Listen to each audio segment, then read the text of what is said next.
Hi, welcome to what is going to be the first video review of hopefully several video reviews on different items that I either find don't have a lot of reviews out there for them or just really anything that interests me. Today I want to go ahead and do a short review on the SOG Slim Jim knife. Now, the SOG Slim Jim knife comes in two versions, the SOG Slim Jim and then the SOG Slim Jim XL. This particular model that I have here is the SOG Slim Jim, and it is just over 3 inches in blade length. The XL version, being bigger, obviously with the XL on it, is just over 4 inches in blade length. So the XL version is basically the same knife, just an inch longer. I went ahead and got the black coated version. That was the cooler one to me. It comes in black, and it also comes in just a regular satin blade. So if you're not much of a fan of the black blades, the satin version is also available. Now, this little knife is extremely light. It weighs just over 2 ounces, which makes it a great knife for backpacking and everyday carry. The blade steel here is made of Aus 8 steel, which is not the best steel that you're going to find, but for what this knife is really used for, just everyday cutting tasks, small cutting tasks, you'll find that it does just fine. The blade arrives extremely sharp out of box, and I actually cut myself on it within the first day of having it, and I'll kind of tell you a little story about how that happened. It has a lock back design, so it is a locking blade, and it does lock with this button here on the back, and you can release it and so forth. It is also an assisted opening knife, which for the price, $40 to $45, it's a pretty good price for a knife that with an assisted opening feature. And what that is, there's a little torsion bar basically inside of here that puts tension on the blade when it's closed, so all you need to do is just touch on this thumb stud and that blade comes flying open. The speed on this knife is absolutely excellent. So if we're on the blade still, you want to see right here on top you have a nice little run of jimping, which gives you real good traction. If you wanted to get your thumb up there and do some serious cutting, you have some really good traction. Moving on to the handle, you'll notice you also have a little bit of roughness here where your index finger will sit. So you can really get a good purchase on this knife when you're doing any kind of cutting, which I find to be very nice. Again, we talked about the locking bar here. Now what you have here, and I'm going to call it a toggle, is a safety toggle. And what you can do with that little guy is you can lock the blade closed, or consequently if the blade is open, you can push it forward and lock the blade open, which is kind of nice if you're interested in staying safe. I usually don't mess with this toggle too much. Knife safeties really don't do much for me. I never really have an issue with knives. I did have an issue with this knife, which I'm going to talk about here in a minute, and how that got resolved. Working down the handle, you'll see that it does have a small lanyard hole, so if you wanted to put some sort of paracord or small rope through here to make a lanyard, you could do so.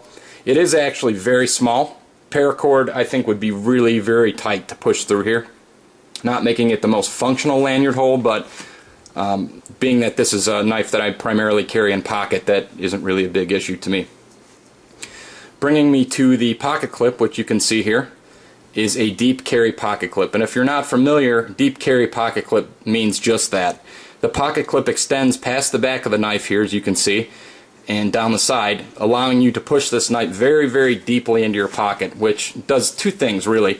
It prevents the knife from getting pulled out very easily and getting snagged or banging into somebody's car or rubbing it on things and so on. And it also gives you more of a concealed way to carry the knife if you didn't want to let people know that you had this sucker in your pocket.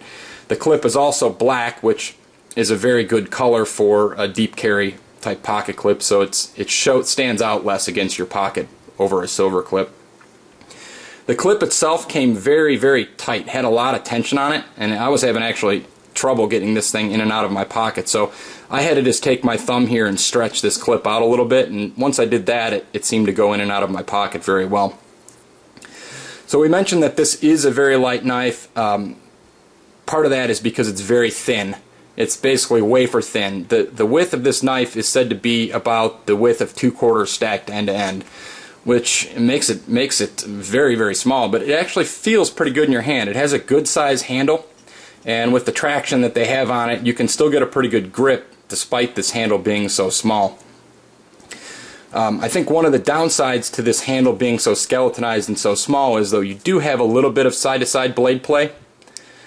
It's not a total deal breaker again on a $40 assisted opening knife, but you will notice that there is a little bit of blade play up and down and a little bit of side to side. You can adjust that with this pivot screw right here, but if you do, it adds a little bit of hindrance to the assisted opening feature on it, I've noticed with playing with it. So you kind of have to find the sweet spot for where you want that thing tightened down to allow the assisted opening to still work. Now, I talked about when I cut myself and having an issue here. When I first arrived, this knife first arrived, I should say, I had a real big issue with the assisted opening. The assisted opening would allow the knife to slide out about that far in my pocket.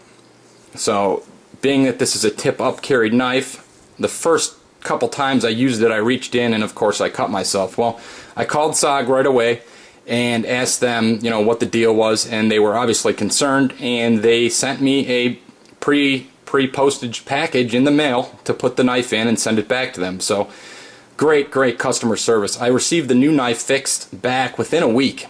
So not only did they pay for the postage both ways, but they also took care of the issue right away, which is just a great testament to the awesome customer service over at SOG. And no, I don't work for SOG. This is only one of 2 SOG knives that I own, and I own several knives.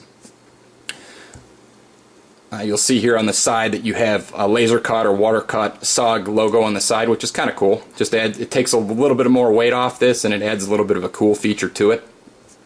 Now, another miss with this knife is the traction.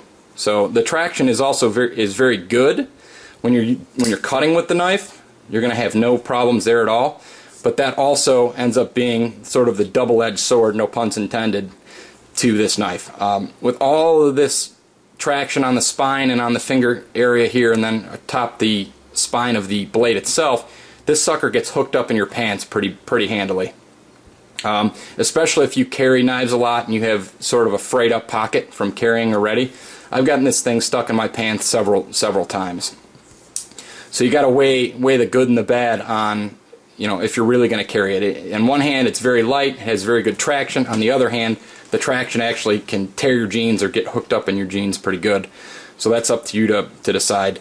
Another miss is this thumb stud is very loose. It comes very loose out of the box. You see, I took it off with just my fingers there. I like being able to take off the thumb stud on a knife so that I can sharpen it good without getting the thumb stud in the way. But these thumb studs should have maybe a little Torx head on them or so on, so we could really crank them down without having to Loctite them in. So primary uses for this knife, I would say, regular everyday carry, package opening, your everyday task. This is not a hard use knife. By cutting off so much weight and getting the assisted opening feature in this little knife, it's not really meant for hard use. It's not. You will break it. You will break it and wear it out pretty fast if you're thumping on it pretty hard. But for the weight, it might be worthwhile for you to carry in your pocket if weight is an issue for you, or if this getting hooked up on your pocket is a big deal, you could also use this as a backpacking knife. This is going to be an extremely lightweight little knife you can put in a piece of your kit or your hiking bag or whatever, and you're not really going to notice the 2.4 ounces that it weighs in your bag, and you're still going to be able to use it for food prep or any other tasks like that you might need to use it for. So hopefully we've covered this knife in pretty good detail. If you guys have any questions about this knife or where the best place to get one might be for the price, just go ahead and drop a line in the comments and I'll do my best to respond when I can. Thanks a lot.